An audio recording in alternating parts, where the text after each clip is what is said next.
Hi everyone, Sri Vignesh here. So this is day 10 of me explaining things in English and sharing my learnings. So as I'm preparing for PL 300 exam, our first chapter is prepare data for analysis with Power BI, and in that we have completed module 1 and we are going to complete the module 2 today. So the topic for today is profile data in Power BI and use advanced data to modify M code. Okay, let's move ahead to Notion. So, what is data profiling actually? So, data profiling means finding the anomalies and finding the data structure actually. So, before starting an analysis, we have to check each and every column of the table so that we can get a clear picture how many of them are properly there for analysis, how many values are be proper in dataset and how many are not proper. That is, some data will be causing errors or null values. So finding these things is comes under profiling the data. So basically, to prepare better report or develop a dashboard, we have to clearly see this column profiling so that we can eradicate the anomalies. Yeah.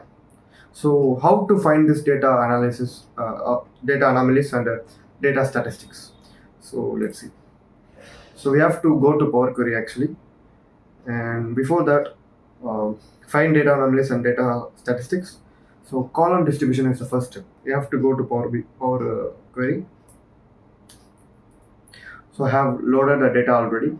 So if you go to Power Query and click on View, you can see the column distribution. So you should click it.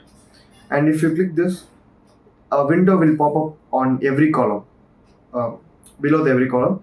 So what is distinct and what is unique first? So distinct is different values in the rows, and unique is the value that are occur only once in the row. Yeah. So we have 10 distinct and 10 unique in ID. So that means we have 10 different items, and 10 times it has been that is each item has been occur only once. So mostly 10 distinct and 10 unique will be a primary key. So most of the primary key will be, if it is a primary key, it should be very unique and distinct. Yeah. And name is also here 10 unique, 10 undistinct. And in age you can see there are 9 distinct and 8 unique. So there are 9 different items and 8 is unique, which means uh, 8 or occur only once, and the ninth one is occur twice or maybe thrice. So let's see. Here we have different values, but you can see null is occur twice. So this is the non-unique value. So unique means that will occur only once in the table. So that is the basic understanding of this. So this is how you can see the primary key and the remaining columns. And after this, we can go to the Notion and check the remaining things. So column quality. So what is column quality? Uh, if you go to the View tab and click on the column quality, you can see the uh, some some of the colors will pop up here. So this is nothing but how much is how your data has been in terms of quality. So here you have 100 percentage of valid data, that is no error or no empty values. And in the name also you can see 100 percentage of valid data in age, but in age you can see only 80 percentage of valid data, and the uh, 20 percentage and the remaining 20 percentage is empty value. And in country 90 percentage of data is valid and 10% is empty. As you can see, there is a null value, so it shows empty. And in income, the same case. So it is better to have 100 percentage of valid data in each and every column. So that is the best practice to do any analysis. So if you face some kind of issues like this, you can go to a business manager or a authorized person, and you can ask them what we should do in this kind of null values, and they will say something, and you have to move based on that. If they told to replace it with unapplicable or unidentified, you can do that as well. And now we can go to Notion and see.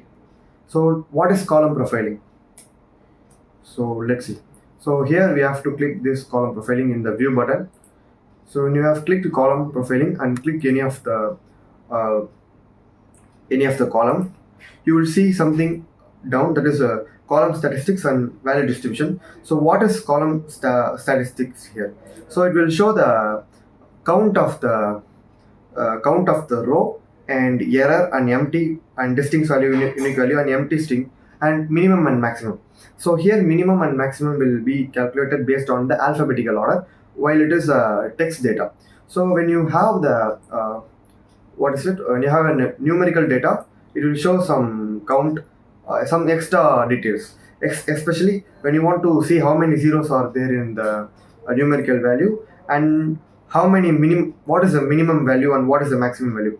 So by seeing this, you can see, oh, there is a minimum value and there is a maximum value. So if there is any outliers, you can definitely find by this. So if your business is regularly facing with less than 70,000 income, and in this the max amount is where, suppose if it is above than 90,000 or even 1 lakh, you can find that is the outlier and report to the business manager. So you can also find the standard deviation, even number and odd number. And in the right side of the column statistics, you have value distribution. So while clicking this, you can see how many times these values are occur. So in this table, we can see clearly that this in country USA has occurred more time. So while we hover the mouse over USA, it shows how many times it has been 4 times, and when come to UK, it is 3 times, and in Canada it is 2 times. You can see like that, and it is useful to see the outlier as well. And this will be basically based on first 1,000 rows in the Power BI. So our data is very small here, so there is no problem here. But if you have more than 1,000 rows, you can go to the left bottom corner and click this, and you can change this to the profiling based on entire data set. If you do like this, it will say the column statistics and value distribution to overall column. And yeah, that's it for data profiling. And let's move to the next topic. So what is our next topic? Use advanced data to modify query. So it is very simple and small topic. Let's see. So use advanced editor to modify query.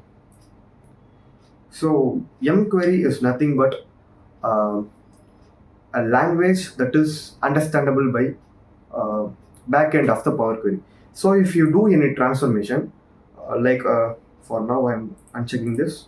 If you do any transformation, like deleting this income table and deleting this country table, it is a very graphical user interface thing to us. So we can go to the state to the country and we can delete by mouse and itself.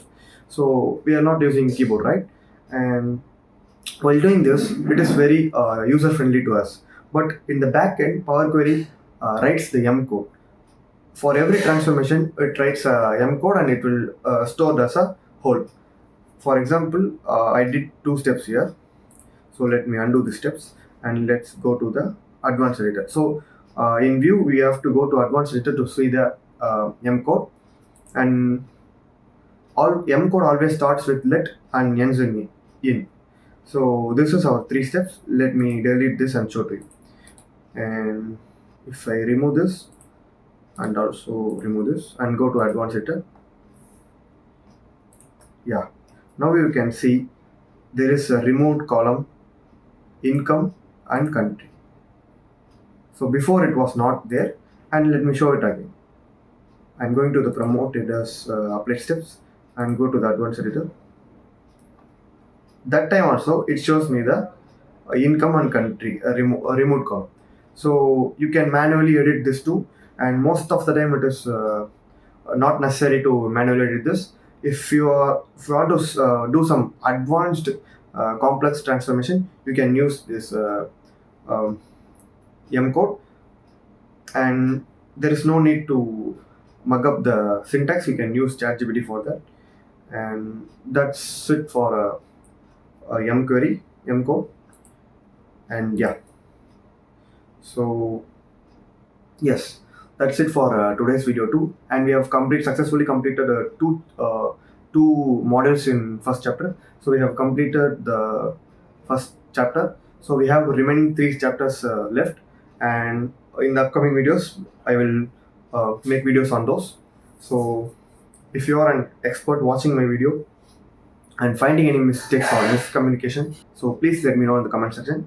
I'm open to learn from you. Thank you.